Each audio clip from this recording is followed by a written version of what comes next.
Can you believe Pokemon TCG Pocket has been around for over half a year now? I've been addicted to it, and I'm not the only one. There's been 60 million downloads since its launch in October. The app boasts an entirely different ecosystem of cards than the physical card game. Its main appeal is giving free packs every day to open and add to your collection. And the app has always pitched itself in a very different way than the Pokemon TCG Live, which is the other app which more closely resembles the physical version of the game. Pocket is first and foremost about collecting cards, pulling shiny imaginary cardboard to add to your collection. It's very addicting, especially when a new set comes out and you get all those serotonin hits on almost every card being new. But what I was not expecting was the Pokemon TCG Pocket to become my new Pokemon gameplay obsession. Well, they've recently added in ranked mode. For the past 6 months the game has been released, there really has just been one big PvP queue. And I'm gonna be honest, I don't know if there's any rhyme or reason between what opponents you get in that queue either. You just get paired up to someone else, play the game, give a thank you, and move on. There have been a few events where you can earn emblems if you fulfill certain requirements, such as getting 45 wins or 5 wins in a row. And while I was aware there were player-run tournaments, I didn't have the time or energy to research how to join one until I saw a post on Twitter from the official Pokemon TCG Pocket account promoting one of these events. This was my time! I quickly applied and I was so excited to join my first tournament. I was a little concerned because it was right after a new set came out. This was a while ago, it was Space Time Smackdown, and I simply didn't have the cards I needed to play a meta-ish deck. It was also the first time in around 20 years I would be playing in any sort of tournament-style format. I did pretty good at my locals as a kid. I won several tournaments, though it was mostly because I was taking deck ideas from my card magazines like Beckett. I was too far away from any large cities to play any bigger events. I still am. So I wasn't exactly sure how good I've ever been at the game. Still, I managed to put together a deck I felt most comfortable with. It was a Pidgeot EX deck, and I went to sleep dreaming of all the exciting matches I was gonna have in the morning. Until I pulled an Ash Ketchum. I slept through registration! I literally woke up like 5 minutes late. I was so frustrated. For whatever reason, I just didn't apply to any other tournaments. Until, you see, I'm a member of the Women's Guild on Twitch, which is a place where I can get support and build friendships with other ladies in the streaming space. There are other guilds, and sometimes we do collabs with them for events. My gaming taste can be a little, limited. For example, I absolutely hate scary games. And most of the popular streaming games fall into that category. So I haven't participated in very many of these events. Finally though, my time had come. A Pokemon themed tournament. A Pokemon TCG Pocket tournament, no less. I've been streaming it a lot over my Twitch channel, and I knew I couldn't miss this. So I signed up again, and I set all the alarms up so I would not miss out this time. However, the lead up to the tournament was far busier than I could have ever thought. It was the same week as the tax deadline and my streaming anniversary, which meant 4 of my days to prepare were completely shot out. So before I knew it, it was already Friday. It was April 18th, one day before the tournament. I had 1 day to pick a deck and practice with it. I'd messed up, and as you expect, this is when the cards hit the fan. I usually avoid top-performing decks in each of the formats. When I do, they usually like weird versions that I use instead. Like, I played Arceus Raichu. It's actually one of my favorite decks. Instead, I enjoy counter decks so I can terrorize the meta players with it. And one that I've done best with than all the rest was Meowscarada and Magnezone. Magnezone, despite being popular for a while now, was still something new for me to use. And the prospect of using this card while Team Rocket Grunt was alive while in the format was a bit of a scary prospect. while it's not a card I worry too much about otherwise, some decks that I play, it could really devastate them. Anything where you need to discard an energy to use them means that the opponent flips even one single head on a Team Rocket Grunt will mean that you are behind at least one turn. This goes especially true with Magnezone, who has a pretty unique ability on its Magneton stage, which will allow you to generate a lightning energy onto it once during your turn. It's a very popular card because it means it can fuel itself on the back line, even in a non-lightning deck. The danger here is that once he evolves, he loses access to that ability. Meaning if you rush to evolve your Magnezone in 2 turns, you're gonna have exactly 2 and only 2 energies to work with. And then there's Meowscarada, who is pretty new to the scene. Honestly, it's done very well so far. It's a terror to the EX heavy environment we're currently in, and its sole attack, Fighting Claws, does a base damage of 60, which isn't really that great all in of itself, but it can do a whopping extra 70 damage if the opponent's Pokemon is an EX. However, 60 damage for 2 energies really isn't all that great. It's even worse when you realize it's a stage 2 Pokemon that needs a few turns of nurturing to be able to strike. Mind you, this was before the most recent set, so Rare Candy was not in the format. This deck is heavily dependent on your opponent playing EX cards, and I started to question, will the players I was going up against even be playing EX cards? I knew that, like me, many of my opponents that I was playing against hadn't played in a tournament before. If they were playing non-EX decks, which is often a lot easier to put together for free-to-play players, well, I would be in trouble. So I almost immediately began to start second-guessing my decision and decided to pull out an old favorite, Yanmega and Execute. This deck has been one of my favorites since Stateside Stackdown came out at the beginning of the year because it has everything. It has speed, it has healing, it has being really annoying, it has coin flips, you name it. Again, it has the pesky energy removal mechanic that can be stressful to work around, but it was there as an option for a deck that I knew front to back really well.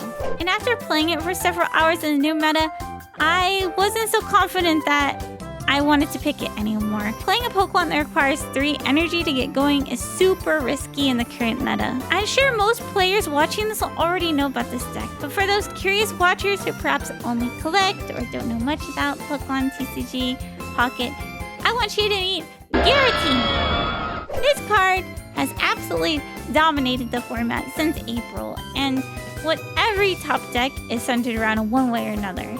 It has an ability which can add an extra energy onto it every single turn. The catch is you are not able to attack. However, this is no issue for Giratina decks as it usually has a strong frontline and Drotagon, a Pokemon that will deal 20 damage to your opponent's Pokemon every time they attack through its ability Rough Skin. Not only that, but you can put a little rocky helmet on it and it will multiply that, meaning it can deal 40 damage every time you try to attack it. And that's not all, I'm afraid.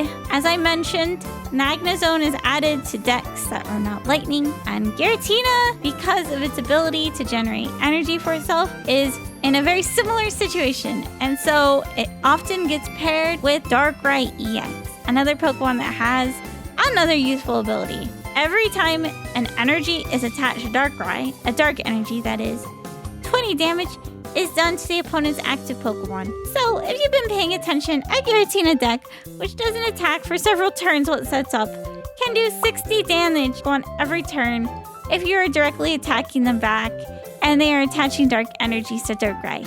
There are a few decks that do decent against it, but the best counter to Darkrai Giratina is itself. The best second option, though, would be something that doesn't have EXs in it, as it forces your opponents to take 3 prizes. And so my mind wandered back to Meowscarada again. Friday passed by quick, and after experimenting with several types of decks, I've become so overwhelmed at the thought of picking just one for the tournament, I ended up going to bed empty-handed. Morning came and I was really nervous. In fact, I was so nervous I got a really bad stomachache. But thankfully, there were some time zone shenanigans that were going on, like there was a mistake or something, and I actually had an extra hour before the tournament started. So I got to settle my tummy down, and I finally locked in to my deck, which was Meowscarada and Magnezone. It hadn't let me down in ranked Q, so I was really hoping it would do decent enough in the tournament. My first opponent brought Gallade. It's just actually a deck I am intimately familiar with. In fact, when I first signed up for the event, I added Gallade as my chosen deck. It's super fast, it has the ability to bonk lower HP Pokemon in your bench with Hitmonlee, and the ever-looming threat of Marshadow in the bench can really mess with your opponent's psyche. However, it counters Meowscarada early game in pretty much every meaningful way, and sure enough, that is exactly what happened. I had everything I needed in my hand, but I noticed that they evolved routes on turn 2, and it gave me a bad feeling that my opponent had everything they needed in their starting hand to get Gallade going by the next turn. But that was just too good to be true, right? Like, maybe they were just bluffing or something. So I made a risky play in the event that they didn't have everything they needed, and well, I was so nervous and I had everything I needed. So I just decided to go against my better judgment. I never wanted to be wrong so badly in my life that as soon as the match started, well, it was over. That quick loss certainly blew the wind out of my sails. Starting off on a fast loss was not how I wanted to start the day out. It really shook my nerves even more than I already had. Second match of the day would go better, right? Round 2 was Greninja and Magnezone. I'm gonna be honest, I've not played against this deck at all. Magnezone? Yes. Greninja? Yep, but together? Not really. My opponent got their Greninja up and running very quickly, and I was starting to get flashbacks of the first match, and really starting to get worried that my Pokemon were going to be taken out before I could even get them set up. Greninja has an ability to add damage to literally any Pokemon in the field, which meant none of them were safe. I got Cyrused twice, where they were able to drag out whatever Pokemon they wanted from my bench. And they ended up with only one other Pokemon on my bench, which was Meowscarada, and he was already injured, so I just quickly started questioning my deck choices. After a 3-1 point loss, I had to try my best to shake off this losing streak. I was really feeling bad, and there had to be some light at the end of the tunnel, right? Unfortunately, it didn't exactly go the way I wanted it to. Round 3 was very uneventful because, well, my opponent wasn't able to check in on time. He was having some technical issues and missed, his first 3 matches. I don't know if he ever got in. What it meant for me was I got my first victory, and it was an automatic victory, which didn't feel great. However, the good news about it was it did give me a lot of time to kind of refocus and come up with a plan. So yeah, I was able to shake off those bad starts, and I was ready to go into the 4th round. Fresh. Round 4 finally began, and my opponent was almost a mirror match. It was a Meowscarada deck, but it had Beedrill in it instead of Magnezone. I tried this deck myself, and I couldn't for the life of me get Beedrill out in the field once. So I was decently confident that if I moved quickly, I could outspeed this deck. Beedrill into Magnezone can be very scary since it can pull off my much-needed lightning energy with its attack. Thankfully, I got Meowscarada out and Magnezone online just in time, and we were able to bonk them for my first real victory of the day. Yay! And it was just one win, but it really helped my confidence go up. I was hoping I would run into some more EX decks, because that's really where Meowscarada shines. My 5th round opponent was Rogue Lillian, who was running a Mewtwo, a Gardevoir variant with Cresselia. This was a bit scary to play into because, once again, I wasn't playing cards that I had experience against. I think I've played against Cresselia once before. Once we both got an attacker up, I could see how fast Cresselia was able to recover health, though. They had Gardevoir, which wasn't just to power up the other Pokemon, but it was also to heal, because every psychic energy attached to Cresselia was 30 damage healed. So that means you could put on your free damage from Gardevoir, and then also your energy that you get every turn. And so they can heal up to 60 each turn without using any items. So this is like before items, which is kind of crazy. So I took another risk and I decided to just be as aggressive as I could because I knew that the longer that it took to get Cresselia down, the more damage I would be taking and the more they would just be able to heal up. Thankfully, we squeaked through with a victory. Dun-dun-dun. I just couldn't believe it. My small winning streak after such a rough start. I was in 10th placing with only one more match to go. So both my own performance and others were gonna depend on my final placing. All I could do was my best. And so I entered the final match. And finally, the reason I brought Meowscarada deck to this tournament was right in front of me. Artenia and Darkrai.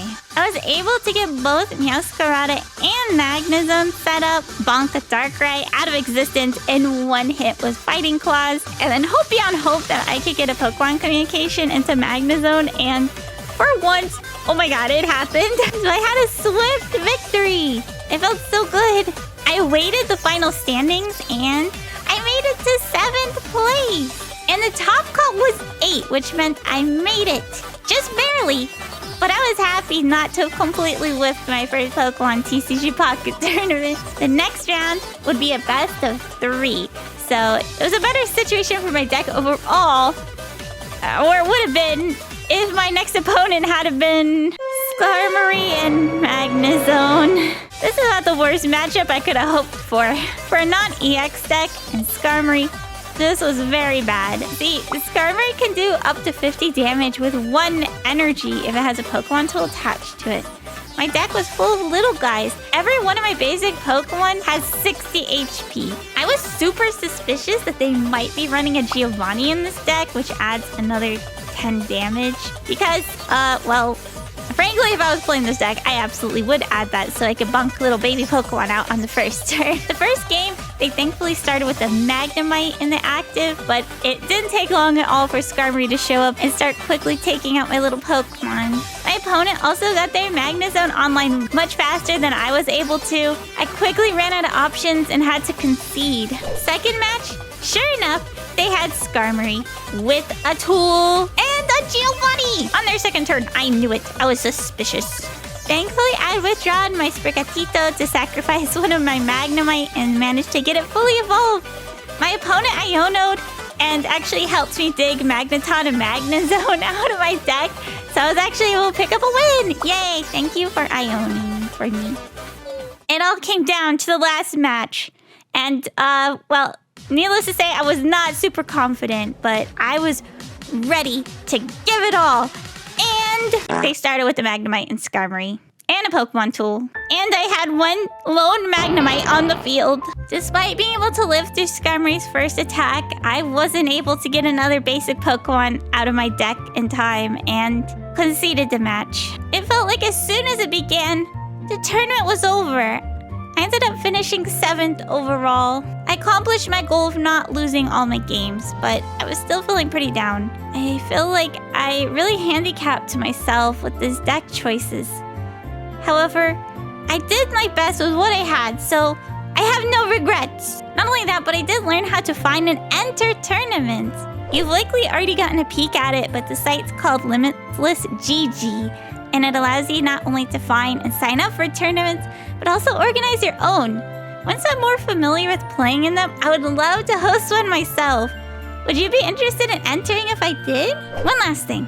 There's one big regret I have. One huge detail I didn't realize. You can actually see what your opponent's deck is on Limitless GG's website. And I didn't know this until the tournament was over. The entire time, I could have just looked at the opponent's deck list instead of freaking out about if they had a Sabrina or a Giovanni or what, you know what I mean? Ugh! I would have played so differently had I known that, but honestly, it's okay. I have the knowledge for next time, and yes, there will be a next time. In case you haven't had enough of me torturing myself in Pokemon TCG Pocket, here's a video about how much the current rank grind kind of sucks that you can check out here. Thank you so much for watching, and remember to let me know in the comment section if you'd be interested in joining a tournament if I held one.